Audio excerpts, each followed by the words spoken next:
քննարկումն է, որի համար ձայնը տրվում է կուսակցության փոխնախագահ վարչապետի թեկնածու Լևոն Զուրաբյանին։ Համեցեք։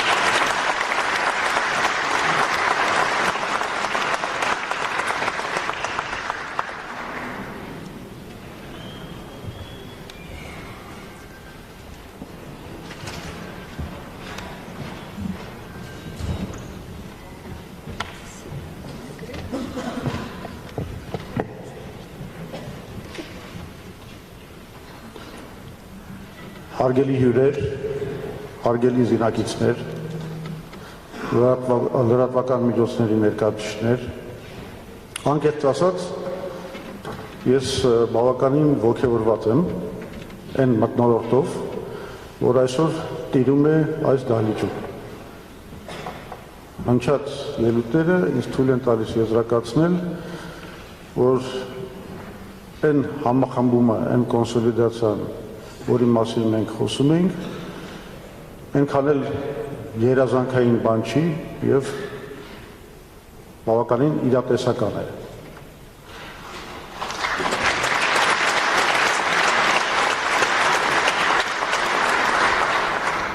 Հատուկ ոգևորության առիթ է նաեւ այն հանգամանքը, որ այդ մթնոլորտը ձևավորվում է այս պատմական դահլիճում, որտեղ իսկապես 1990 թվականին հռչակվեց Հայաստանի անկախության հռչակագիրը։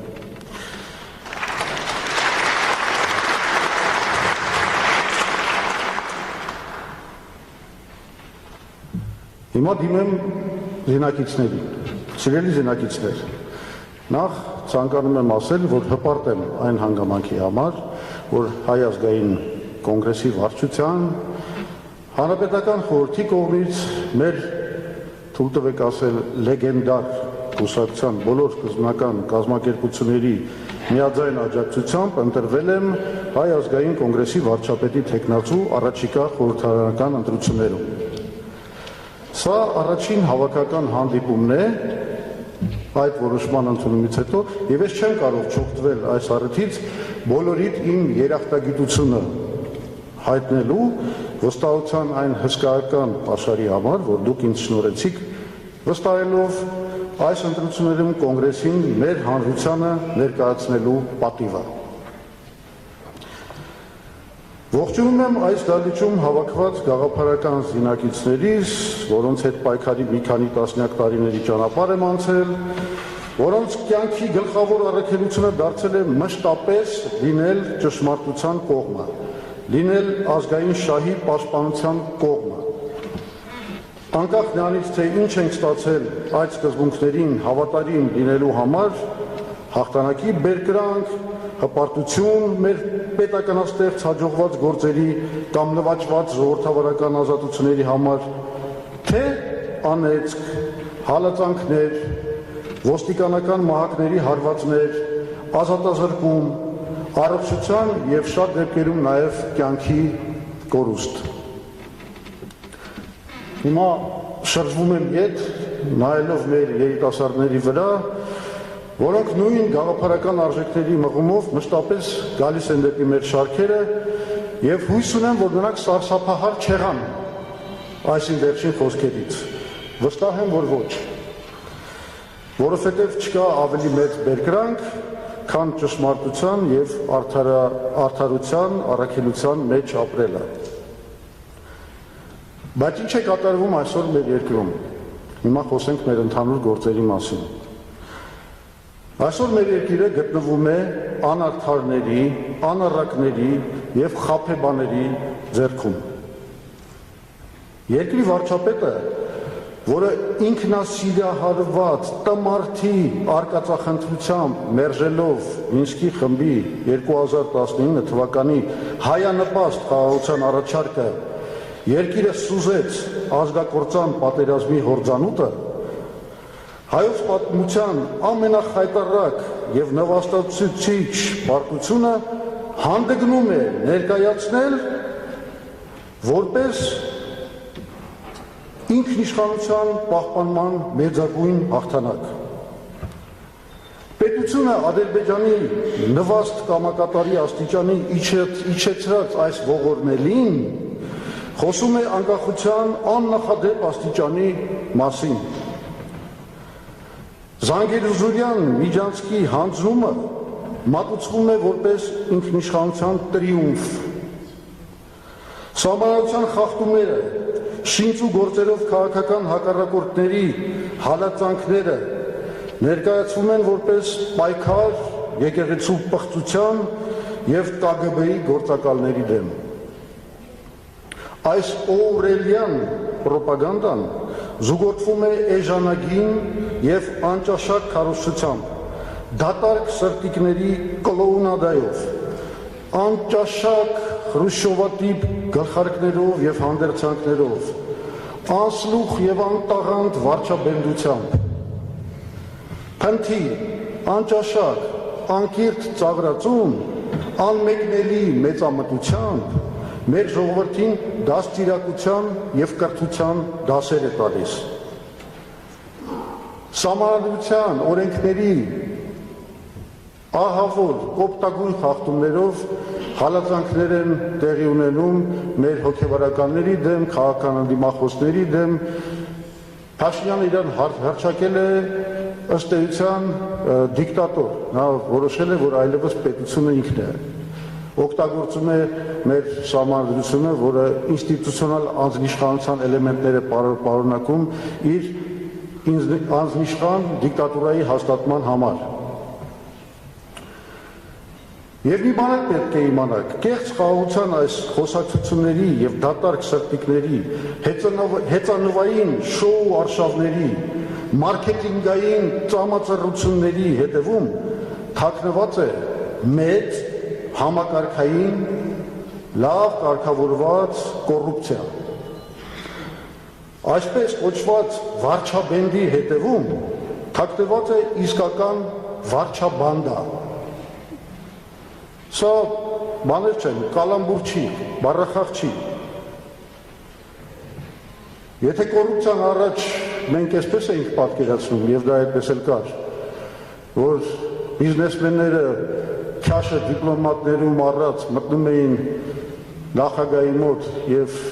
կաշառում էին նրան, որպեսզի ստանան հատուկ արտոնություններ,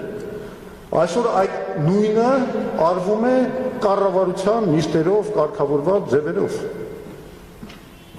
Այսինքն կառավարությունը ընդունում է հարկային և այլ արտոնություններ բիզնեսմենների համար, որոնք ընդ որում կառավարական նիստերում են չզեկուցվող հարցերի ժամանակ, որից հետո վարձահատույց են լինում այդ բիզնեսմենները իշխանությանը փոխանցումներ անելով քաղաքացիական պայմանագիր կուսակցությանը և Իմ քայլ հիմնադրամին։ Այսինքն առաջ կոռուպցիան տեղի էր ունենում քաշով, հիմա կոռուպցիան տեղի է ունենում փոխանցումներով, բացահայտ, բոլորի աչքի առաջ։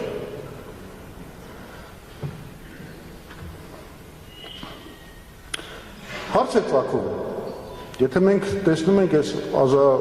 ազատության դեմ, այս ժողովրդավարական ազատությունների դեմ այս արշավները, եթե մենք տեսնում ենք այս համատարած կոռուպցիան, ինչու այդ ամենը չի տեսնում աշխարհը, ինչու արևմտյան դեմոկրատիաները աչք են փակում այդ ամենի վրա։ Դա ունի շատ պարզ բացատրություն։ Ժամանակին Ամերիկայի Միացյալ Նահանգների նախագահ Ֆրանկլին Դելանո Ռուզվելտը, անդրադառնալով Նիկարագուայի դիկտատոր Անաստասիո Սոմոսայի կերպարին, ասեց մի ֆանտաստիկ ֆրազ, ասեց միգուցե նա շանտղա է, բայց նա մեր շանտղան է։ Այսօր տեղի ունենում հենց դա, նրան համարում են իրեն շանտղա, բայց գոնե արևմուտքի շանտղան լիներ։ Իրականությունը շատ ավելի դաժան է, նա դարձել է Ալիևի կամակատարը, որն էլ օգտագործելով իր կապերը Իսրայելի և Ամերիկայի Միացյալ Նահանգների վարչակազմի հետ, ամբողջությամբ իրեն ենթարկեցրել է Փաշինյանին, դարձնելով նրան ըստ էության Ադրբեջանի կուսակալը Հայաստանում։ Այս վիճակից ելքը որն է։ Բոլոր հավաքվածներին ազդալիչում, եւ մեր զինակիցներին, եւ մեր հարգարժան հյուրերին, ուզում եմ մի բան ասել, որ կա մի ելք, որ մենք կարող ենք միասնաբար իրագործենք։ Եվ դրա համար ես հիմա կընթերցեմ մեր Հայ ազգային կոնգրեսի 23-րդ համագումարի բանաձևի նախագիծը, որտեղ մենք առաջարկում ենք այդ ելքերը։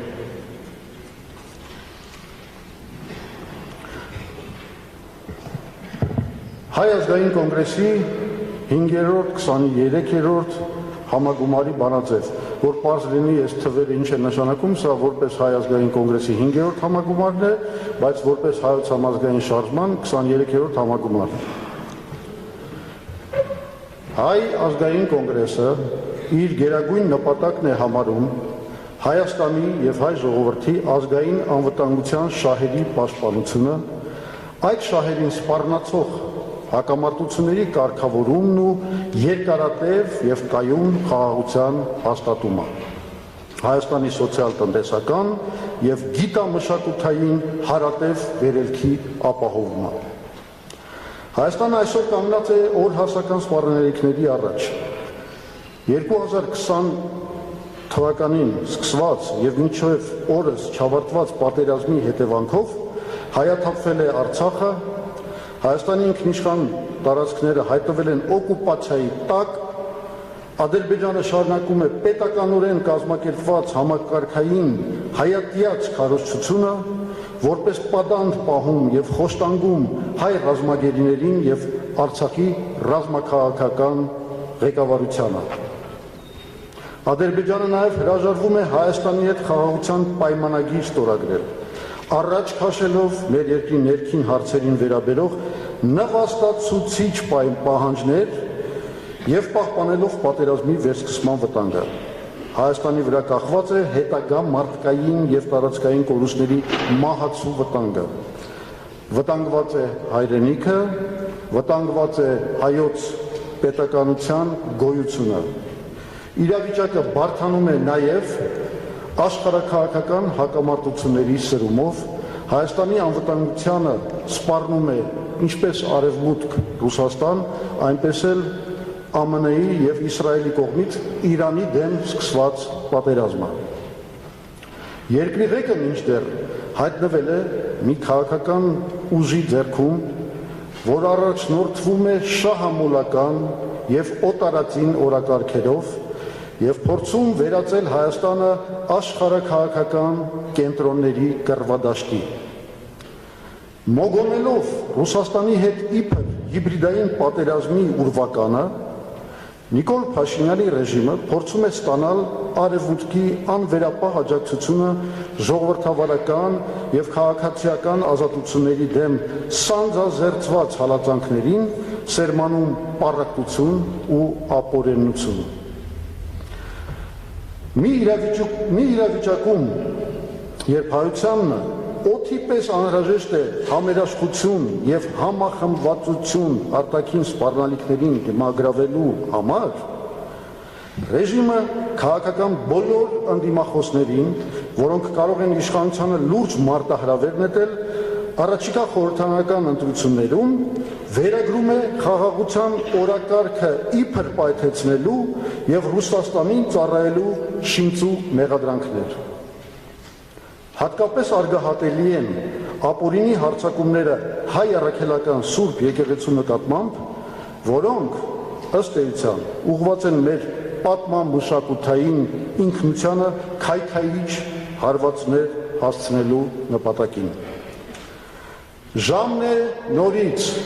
1988-ի շարժման ոգուն հավատարին մեր ժողովրդի հավաքական հզորությամբ ձևավորել Հայաստանի եւ նրա ժողովրդի մեր ամբողջ ազգի շահերից բխող իսկական հայկական օրակարգ։ Ելնելով այդ նպատակից հայտարարում ենք, որ Հայ ազգային կոնգրեսը մասնակցելու է հունիսի 7-ին կայանալիք ընտրություններին եւ իր առաջիկա քաղաքական գործունեության եւ ապագայում Հայաստանի կառավարման գործում առաջնորդվելու է հետեւյալ սկզբունքներով ու մոտեցումներով. Առաջին, խաղաղության հաստատում եւ երկաթուղային հանգույցի կառուցում։ Հայաստանի կայունությունն ու անվտանգությունը մեծապես կախված են մեր երկրում հակադիր աշխարհաքաղաքական եւ Հայաստանի ազգային անվտանգության շահերի ներդաշնակեցման հետ, ինչը ամուր հիմք կդառնա կայուն եւ երկարաժամկետ խաղաղության հաստատման եւ անվտանգության ապահովման համար։ Հայաստանը պետք է նաեւ հաղթահարի ծովից կտրված ցամաքային երկրի տնտեսապես անբարենպաստ կարգավիճակը, սեփական ինքնիշխան տարածքում կառուցելով երկաթուղային հանգույց, որը ոչ միայն թույլ կտա մեր երկրին առավելապես ինտեգրվել համաշխարհային տնտեսության համագարքում, այլև դառնալ ռազմավարական տրանզիտային կենտրոն։ Դրա լավագույն միջոցը Հայաստանի տարածքում ռազմավարական նշանակություն ունեցող տրանսպորտային հաղորդակցության հանգույցի կառուցումն է, որը կապահովի երկրի երկաթուղային կապը ինչպես արևմուտք-արևելք, այնպես էլ հյուսիս-հարավ առանցքներով։ Այսպիսով Հայաստանը կհաղթահարի առևտրատնտեսական կարևորագույն ուղղություններով երկակի ցամաքային երկիր, այսինքն նավահանգիստներից երկու երկրով կտրված լինելու հանգամանքը եւ մեր երկրի միջոցով ելք կստանա եւ մեկ երկրի միջոցով ելք կստանա դեպի միջերկրական ծովի եւ հնդկական օվկիանոսի նավահանգիստներ, էապես մրցունակ դարձնելով Հայաստանի տնտեսությունը։ Մեր առաջարկված TRIP plus BRICS նախագծի իրականացումը այսպիսով ոչ միայն կհաստատի կայուն խաղաղություն, այլ նաև կնպաստի Հայաստանի սոցիալ-տնտեսական արագ զարգացմանը։ Երկրորդ, իրատեսություն եւ ռազմավարական մտածողություն։ Այսօր ամենակենսական խնդիրն է Հայաստանի Հանրապետության քաղաքացու անվտանգությունը, մեր պետության պահպանումը, ազգային ինքնության եւ դարերով ձևավորված պատմամշակութային արժեքների պաշտպանությունն ու զարգացումը։ Հայաստանի ինքնիշխանության եւ տարածքային ամբողջականության ապահովումը Հայաստանի Հանրապետության միջազգայինորեն ճանաչված սահմաններում եւ այդ սահմանների անձեռնմխելիությունը արտաքին քաղաքականության գերխնդիրն է։ Հայաստանի քաղաքականությունը պետք է զերծ լինի պատմական անցյալի հետ կապված հույզերից եւ անիրատեսական ամբողջահաճո խոստումներից։ Պաշտպանելով Արցախահայերի հավաքական վերադարձի իրավունքը պատմական հայրենիք եւ հաշվի առնելով, որ նման վերադարձն անհնար է հայատյաց եւ բռնատիրական Ադրբեջանի ինքնիշխանության ներքո, պետությունը արցախցիների իրավունքների պաշտպանության հարցում այս ժամանակաշրջանում պետք է կենտրոնանա Հայաստանում նրանց սոցիալ-տնտեսական ինտեգրման եւ միջազգային ատյաններում ու դատարաններում գույքային եւ այլ իրավունքների պաշտպանության գործի վրա։ Երրորդ, հավասարակշռված եւ բազմավեկտոր արտաքին քաղաքականություն, կոմունիկացիոն ինտեգրացիա։ Արևմուտք-արևելք գլոբալ աշխարհաքաղաքական հակամարտության մեջ Հայաստանը չպետք է որևէ կողմ բռնի, այլապես մեր երկիրը կվերածվի գերտերությունների միջև պայքարի կռվախնձորի եւ կենթարկվի հակառակորդ կողմի կործանարար պատժամիջոցների։ Մենք չպիտի դառնանք հակամարտող երկու ճամբարներից որևէ մեկի սատելիտը, կցորդը։ Որպես գոյատևման եւ զարգացման միակ միջոց պետք է ընտրվի բոլոր ուղղություններով փոխշահավետ համագործակցության զարգացումը։ Արևմուտք-Ռուսաստան հակամարտության նկատմամբ չեզոքությունը, Հայաստանի դիրքավորումը որպես համագործակցության կամուրջ բոլոր շահագրգիռ կողմերի համար։ Այո, հնարավոր է վստահելի հարաբերություններ ունենալ միաժամանակ եւ Ռուսաստանի, եւ Ամերիկայի Միացյալ Նահանգների, եւ Եվրոպական միության, եւ Իրանի, Հնդկաստանի, Չինաստանի հետ, եթե վարում ես իսկապես անկախ քաղաքականություն։ բոլոր այս ուղղություններով բարելավված հարաբերությունների հիմքով հնարավոր է նաև ավելի ուժեղ դիրքերից խնդիրները արդյունավետ կարգավորել Ադրբեջանի և Թուրքիայի հետ։ Չորրորդ, արմատական տեխնոլոգիական արդիականացում, մի ծրագիր, որ մենք կոչում ենք Հայաստանի տեխնոլոգիական հեղափոխությունը։ Աշխարհի պատմության ընթացքում որևէ երկիր չի ապահովել կայուն սոցիալ-տնտեսական զարգացում, եթե այն չի կառուցել իր տնտեսությունը գիտական առաջընթացի և արդիական ճեղքումային տեխնոլոգիաների հիմքի վրա։ Տնտեսությունն առաջ շարժող մեծագույն հավելյալ արժեքը ստեղծվում է տեխնոլոգիաների առաջնագծում և միայն դառնալով տեխնոլոգիական առաջընթացի ուրույն ուղղությունների ռահվիրա, Հայաստանը կգտնի իր տեղը համաշխարհային տնտեսական համակարգում։ Պետությունը պետք է հսկայական ֆինանսական ներդրումներ կատարի high-tech բարձր տեխնոլոգիաների, այսինքն արդյունաբերության խորշային սեգմենտներում յուրահատուկ մրցակցային առավելություններ ստացած ստարտափների և կայացած ընկերությունների գիտահետազոտական աշխատանքների և գյուտարարության արտոնագրման ուղղությամբ։ Հատուկ ուշադրություն պետք է դարձվի այնպիսի ուղղությունների վրա, ինչպիսիք են արհեստական բանականությունը, բիոտեխնոլոգիան, ալտերնատիվ կուտակային էներգետիկան, օրգանիկ և էկո գյուղատնտեսությունը, ֆինտեխը, ֆինանսական տեխնոլոգիաները և կրիպտոինդուստրիան։ Պետականորեն խրախուսվող տեխնոլոգիական առաջընթացը պետք է դառնա երկրի տնտեսական զարգացման, պաշտպանունակության և բանակի ամրապնդման, գիտության, կրթության, առողջապահության, ճարտարապետության և մշակույթի լոկոմոտիվը և այդ բնագավառները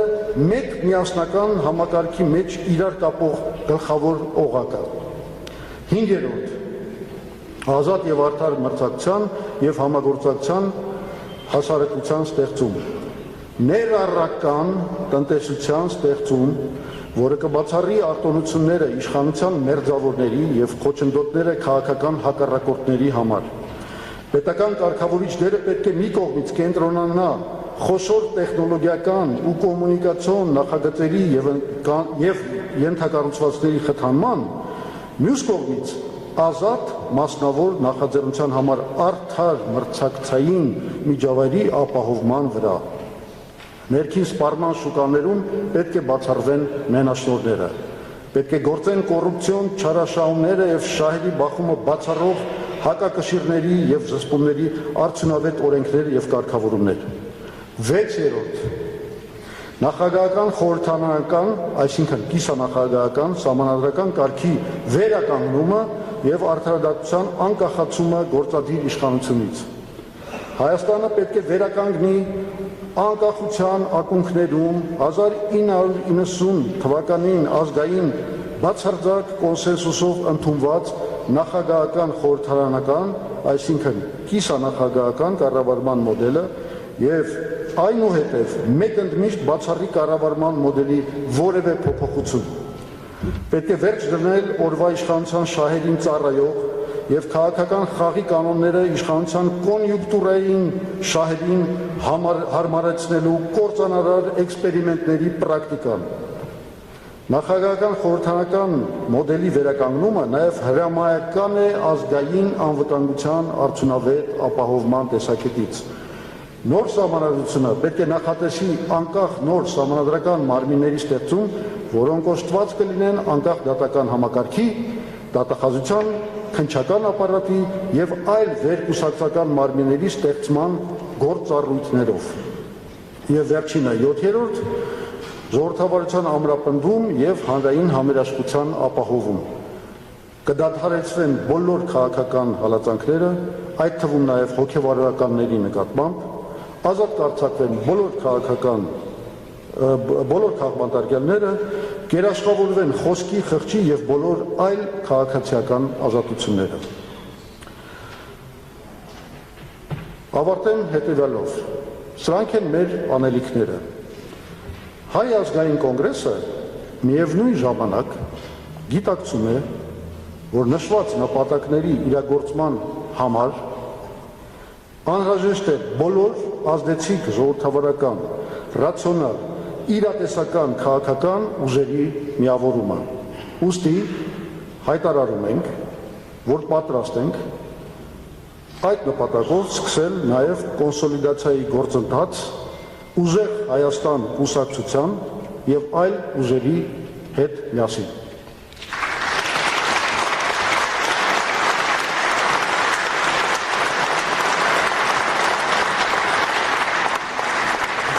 Շնորհակալություն եւ առաջ դեպի միասնական հաղթանակ։